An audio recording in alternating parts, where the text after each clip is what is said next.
Hey guys, it's Karen with Everyday Home Life, and today I am doing a finance related video. So I am going to do a how we budget and how we kind of keep things simple as far as budgeting. We never actually used a budget for a long time, and then when I finally started budgeting, it was just kind of a very basic pen and paper, which worked fine for a while.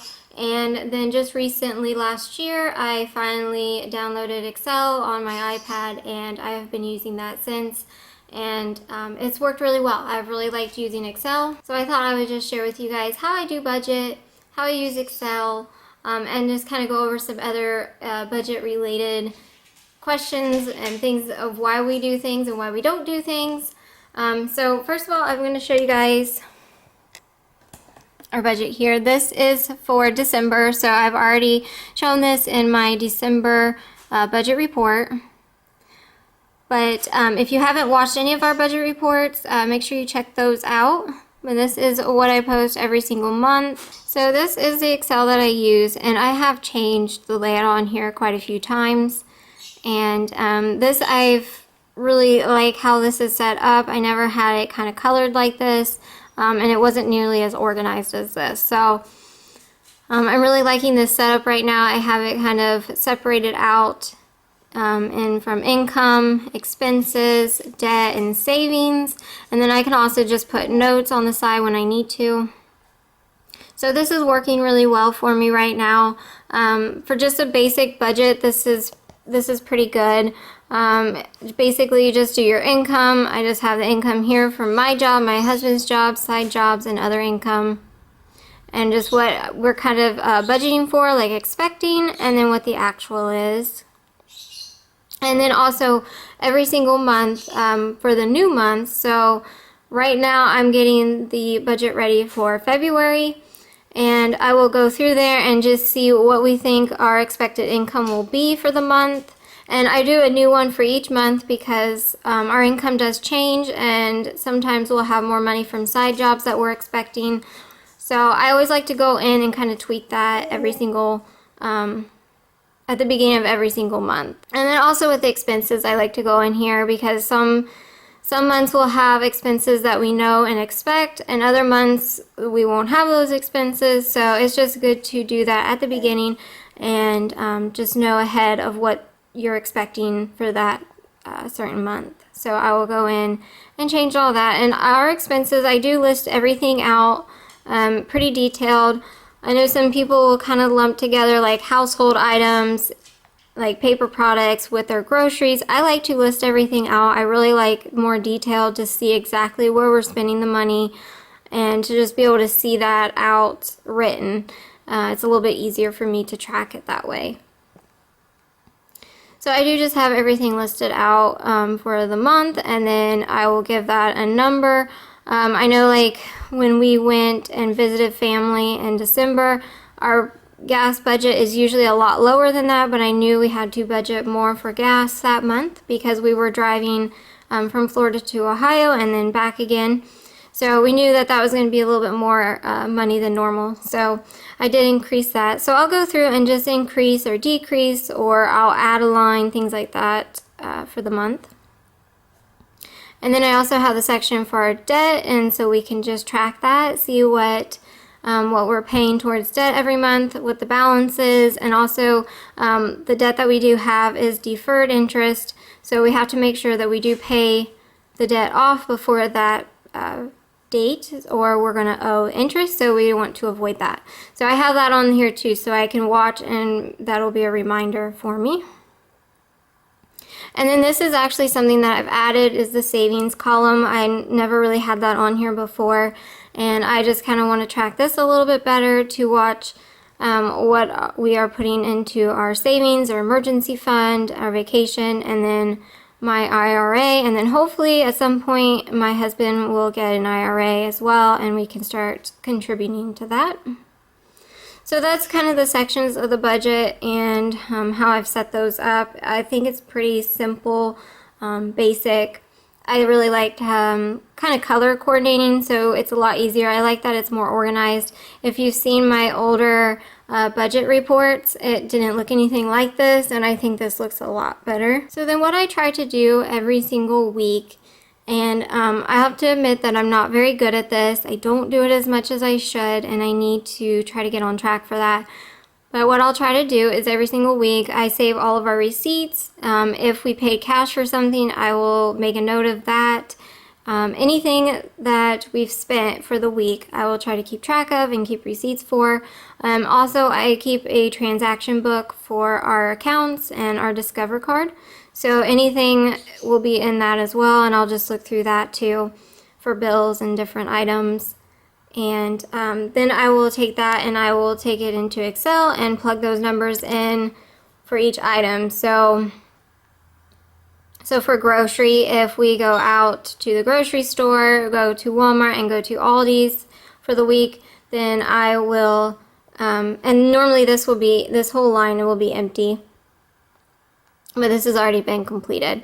But I will put it into the actual line and I can see how much we have spent and see where we're at with our budget, and that just helps to keep track through the month. But I would say that I'm not doing very well at that, and I've kind of considered doing a mid-month budget report just to try to keep myself on track better, because I am not checking it as often as I should throughout the month. So I might start doing that. I might start doing a mid-month budget report, and that might help me to really look at it more often. But that's pretty much what I try to do, is just every single week I will, at the end of the week, just kind of put all those numbers in and see where we're at, and then I can kind of plan the next week based off of what we have left to spend. So that's pretty much how I use Excel to keep track of our budget. Again, I think it's a pretty simple layout. If you don't have a budget, if you haven't used Excel and you're wanting to try to start something, I think this is a good start. I think it's pretty simple to use. You don't have to have much knowledge of Excel. I'm definitely not an Excel pro. I don't know a whole lot about Excel, and I'm kind of learning as I go. But it's pretty simple to use. So I really like the setup of it. I like that you can really customize it. And if you haven't done a budget like this before, I think this is just kind of a simple layout to follow. So definitely, if you want to kind of use something off of this, absolutely go ahead and do that. And I'll turn this back around. So that's pretty much how we do our budgeting. That's how I watch that in Excel. I've considered using other options like EveryDollar and different sites like that. I haven't tried anything yet. I might try one of those sites and just see what I think and see if I like it more or less than Excel. If I do, I'll let you guys know, and I might do a review of it. But so far, I really have liked using Excel. I think it's a lot better than using the pen and paper method, at least for me. So that's worked well. The other thing I was going to let you guys know is why we do not use an envelope system. I know a lot of people use the envelope system, and absolutely, if that works for you, if you're using that and it's working, definitely keep using it. But we don't. We never have. And at this point, we pretty much put everything onto our Discover card and we pay it off every single month.